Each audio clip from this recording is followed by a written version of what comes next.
দিন ধরে বসে আছে, সরকারের পক্ষ থেকে তাদের কোনো সুরাহা হচ্ছে না, কথা বলছেন না, অভিযোগ করছেন না।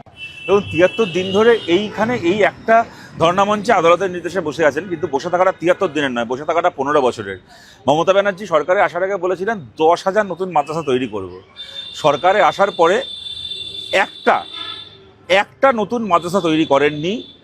উনি ২০১৩ সালে ২৩৫টা মাদ্রাসাকে বললেন যে আমি এগুলোকে রেকগনিশন দিচ্ছি, আপনি শিক্ষকদের মাইনে দেবেন না, আপনি ছেলেমেয়েদের মিড ডে মিল দেবেন না, আপনি মাদ্রাসার বিল্ডিং তৈরি করার দায়িত্ব নেবেন না, মেয়েদেরকে স্কুলে সাইকেল দেবেন না, বই দেবেন না, পিঠের ব্যাগ দেবেন না, কিচ্ছু দেবেন না, আপনি একটা করে রেকগনিশনের চিঠি দিয়ে দেবেন। আপনার চিঠি ধুয়ে জল খাবে লোকে? আপনার রেকগনিশনের চিঠি ধুয়ে জল খাবে? উনি ঠকিয়েছেন, ২ নম্বরই করেছেন। গোটা বাংলার বাকি সব রকমের শিক্ষা যে ইনস্টিটিউশন রয়েছে, মাধ্যমিক থেকে শুরু করে প্রাইমারি থেকে শুরু করে কলেজ সার্ভিস কমিশনের মতো, সেরকম মাদ্রাসার সঙ্গেও উনি ২ নম্বরই করেছেন, চিটিংবাজি করেছেন। এই চিটিংবাজদেরকে সরিয়ে আমরা যদি সেই সরকারকে নিয়ন্ত্রণ করতে পারার মতো একটা জায়গায় আসি, তবে একমাত্র এই সমস্যার সমাধান সম্ভব।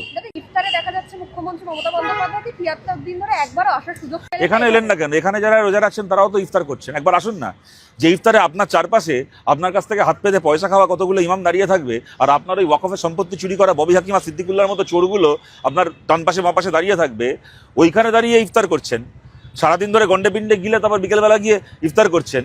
সারাদিন না খেয়ে আছেন যে মানুষ হেরি করে, তারপর সারাদিন ধরে রোজা রেখেছেন যারা, তাদের সঙ্গে বসে গন্ডে পিণ্ডে গিলে গলা অব্দি গিলে তারপর গিয়ে ইফতার করছেন। তো যেখানে সত্যি সত্যি আজকে এখানে তো মানুষকে আজকে রোজা রাখছেন, আর মমতা বন্দ্যোপাধ্যায়ের কল্যাণে তো বছরভর রোজা চলছে। মমতা বন্দ্যোপাধ্যায়ের কল্যাণে বছরভর মানুষ না খেয়ে আছেন একবেলা। এখানে এসে একবার ইফতার করুন না। চামচাগুলোর হাত থেকে বেরিয়ে এসে, চামচাগুলোর ডানপাশ বাবাস থেকে বেরিয়ে এসে একবার সত্যিকারের যেখানে মানুষ লড়াই করছেন, যেখানে রোজা রেখেছেন, যেখানে ইফতার করছেন, এখানে এসে একবার ইফতার করুন না। দেখবো কি করে প্রশ্নগুলোর সামনে দাঁড়ান। গালাগাল খেয়ে পেট ভরে যাবে, আপনাকে আর ইফতার খেতে হবে না। একটা বিষয় যে কেজরিওয়ালকে আজকে বেকসুর খালাস করে দিয়েছে আদালত। তারা বলছে যে কোনো রকম প্রমাণ সিবিআই দিতে পারেনি। এই যে ভোটের আগে বেছে বেছে বিরোধী দলগুলোকে সিবিআই ভয়। বিজেপি জবাব দিক তাহলে। জেল তো খাটিয়ে নিল একটা রাজ্যের মুখ্যমন্ত্রীকে, একটা রাজ্যের উপমুখ্যমন্ত্রীকে। জেল তো খাটিয়ে নিল। জেল খাটিয়ে আম আদমি পার্টির সবচেয়ে বড় যে প্রচারের বা তাদের পার্টি গড়ে ওঠার যে জায়গাটা, দুর্নীতি বিরোধী আন্দোলন, জেল খাটিয়ে দিল। দিল্লির মানুষকে বুঝিয়ে দিল যাদেরকে তোমরা দুর্নীতি বিরোধী ভেবেছিলে তারা নিজেরা দুর্নীতি করে জেল খাটছে।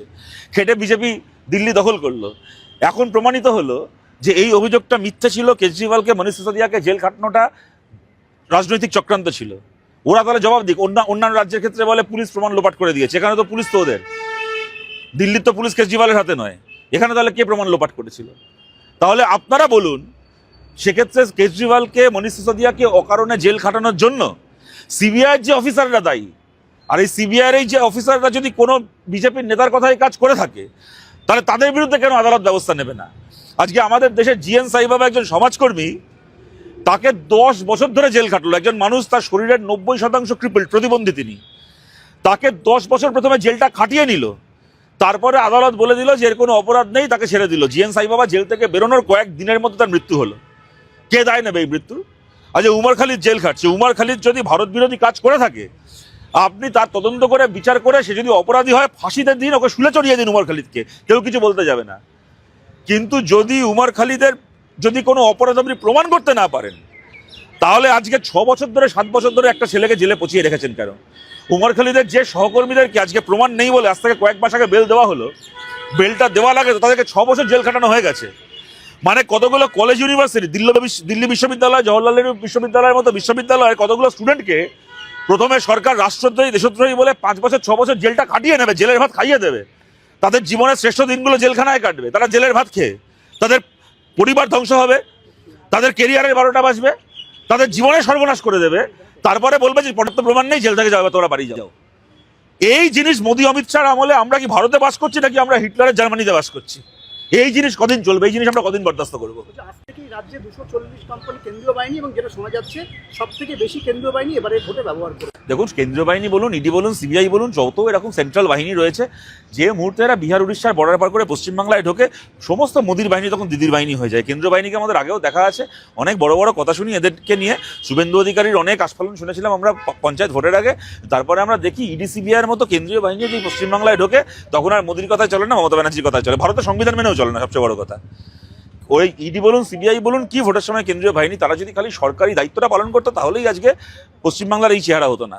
সুতরাং ওই সমস্ত কেন্দ্রীয় বাহিনী ফাহিনীর দিকে আমরা তাকিয়ে বসে নেই, আমরা জনগণের বাহিনীকে নিয়ে সিপিআইএম বামপন্থীরা আমরা ভোট করব, তারপরে যা হবে দেখা যাবে। পঞ্চায়েতে আমরা বলেছিলাম, শুভেন্দু অধিকারী যখন আদালত ছুটছিল কেন্দ্রীয় বাহিনীর জন্য, আমরা বুথে বুথে আমাদের বাহিনীর জনগণের বাহিনী তৈরি করেছিলাম, সেই বাহিনী নিয়ে ভোটে লড়েছি। আপনারা দেখেছেন পঞ্চায়েতে তৃণমূলকে কি দৌড় করানো হয়েছে, বিধানসভাতেও জনগণের বাহিনী নিয়ে আমরা লড়াই করবো। ওই শুভেন্দু অধিকারী, সুকান্ত মজুমদাররা কেন্দ্রীয় বাহিনীর বর্ষায় বসে থাকুক।